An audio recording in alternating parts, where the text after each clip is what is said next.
Cooking channel start చేయాలా? Vlogging channel start చేయాలని అర్థం అవ్వట్లేదా? అయితే కొత్తగా యూట్యూబ్ ఛానల్ స్టార్ట్ చేయాలనుకునే వాళ్ళకి చాలా మందికి ఇలాంటి డౌట్స్ అయితే వస్తూ ఉంటాయి. సో, నేను స్టార్ట్ చేసినప్పుడు నాకు కూడా ఇలాంటి కన్‌ఫ్యూజన్ అయితే ఉండింది. అయితే కుకింగ్ ఛానల్ స్టార్ట్ చేద్దాము అనుకుంటే అది కొంచెం ఈజీగానే ఉంటుంది. ఎందుకంటే మనం డైలీ కుక్ చేస్తూ ఉంటాం కాబట్టి కంటెంట్ అనేది మనకి చాలా ఈజీగా దొరుకుతుంది. అండ్ కిచెన్ టిప్స్ కూడా చెప్పొచ్చు. అలాగే కిచెన్ ఆర్గనైజేషన్ అలాంటి వాటివి చెప్తూ కంటెంట్ అనేది మనం క్రియేట్ చేసుకోవచ్చు. అయితే వ్లాగింగ్ ఛానల్ అంటే మనం మన డైలీ లైఫ్‌లో జరుగుతున్న సీన్స్ అవి క్రియేట్ చేసుకోవాల్సి ఉంటుంది. అండ్ మీరు ఎక్కువగా షాపింగ్‌కి వెళ్ళినా, ఎక్కువగా ఫంక్షన్స్ అటెండ్ అవుతున్నా, మీ ఇంట్లో ఎక్కువ మంది ఉండుంటే వ్లాగింగ్ అనేది మీకు చాలా ఈజీ ఉంటుంది. మీరు ఎక్కువగా ఫంక్షన్స్‌కి వెళ్ళడం, టెంపుల్స్‌కి అలాంటి వ్లాగ్స్ ఎక్కువ క్రియేట్ చేస్తే డైలీ లైఫ్‌కి రిలేటెడ్‌గా ఉన్నవి కొంతమంది ఆడియన్స్ అయితే బాగా కనెక్ట్ అవుతారు. వాటిని కొంచెం ఎంజాయ్ చేస్తూ ఉంటారు. వాళ్ళకది కొంచెం రిఫ్రెషింగ్ లాగా కూడా ఉంటుంది. కుకింగ్ ఛానల్ అయినా, వ్లాగింగ్ ఛానల్ అయినా ఏదైనా ఓకే. బట్ కంటెంట్ అనేది మీకు ఏది ఈజీ ఉంటుందో, మీరు ఏది సులభంగా డైలీ అయితే క్రియేట్ చేయగలరో, దాన్ని బట్టి సెలెక్ట్ చేసుకుంటే బెటర్ అనేది నా ఒపీనియన్. వేరే వాళ్ళు వ్లాగింగ్ చేశారు, వాళ్ళు సక్సెస్ అయ్యారు, కుకింగ్ చేశారు, సక్సెస్ అయ్యారని మనం చేయలేం కదా! మనకి ఏది అనుకూలంగా ఉంటే అది మాత్రమే చేయాలి.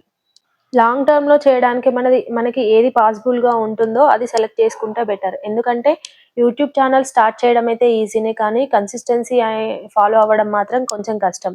సో, మనకి ఈజీగా ఉండేది సెలెక్ట్ చేసుకుంటే బెటర్. అది కుకింగే కావచ్చు, లేదా వ్లాగింగే కావచ్చు, ఏ కంటెంట్ అయినా ఓకే. బట్ మన డైలీ లైఫ్‌లో మనకి ఈజీగా ఉండేది చేసుకుంటే కన్సిస్టెంట్‌గా మనం పోస్ట్ చేస్తూ ఉండొచ్చు.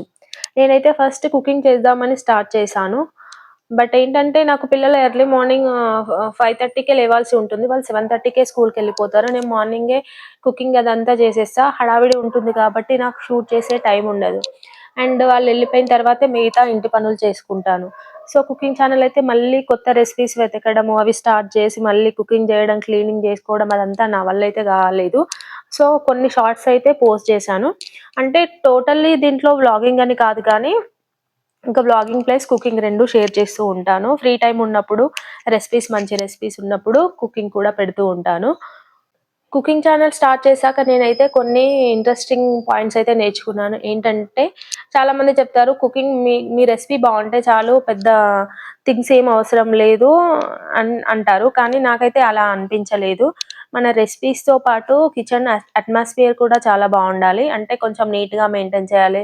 అలాగే మనం కుక్ చేస్తున్న వెసల్స్ గానీ, పాన్స్ అవి కొంచెం ఎస్థెటిక్‌గా ఉన్న వాళ్ళకే మంచి వ్యూస్ అయితే వచ్చాయి. నేను అబ్జర్వ్ చేసిన దాని ప్రకారం అయితే. సో, వాళ్ళకైతే లాక్స్‌లో ఉన్నాయి. And lighting బావుండాలి. కుకింగ్ అది దాన్ని మనం చూపించే విధానం బావుండాలి. అలా చేసిన వాళ్ళకైతే జస్ట్ సింపుల్ రెసిపీసే చేస్తున్నారు వాళ్ళు. ఒక 2 మినిట్స్‌లో వాళ్ళది అయిపోతుంది గావచ్చు. సో, అయినా సరే గాని వాళ్ళకి వ్యూస్ అయితే చాలా బా వచ్చాయి.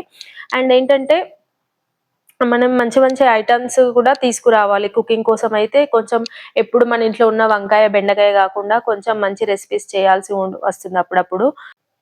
సో, ఇదండి ఈరోజు వీడియో. ఈ వీడియో ఎలా ఉందండి? ఇది మీకు నచ్చినట్లయితే please subscribe my channel. Thank you for watching.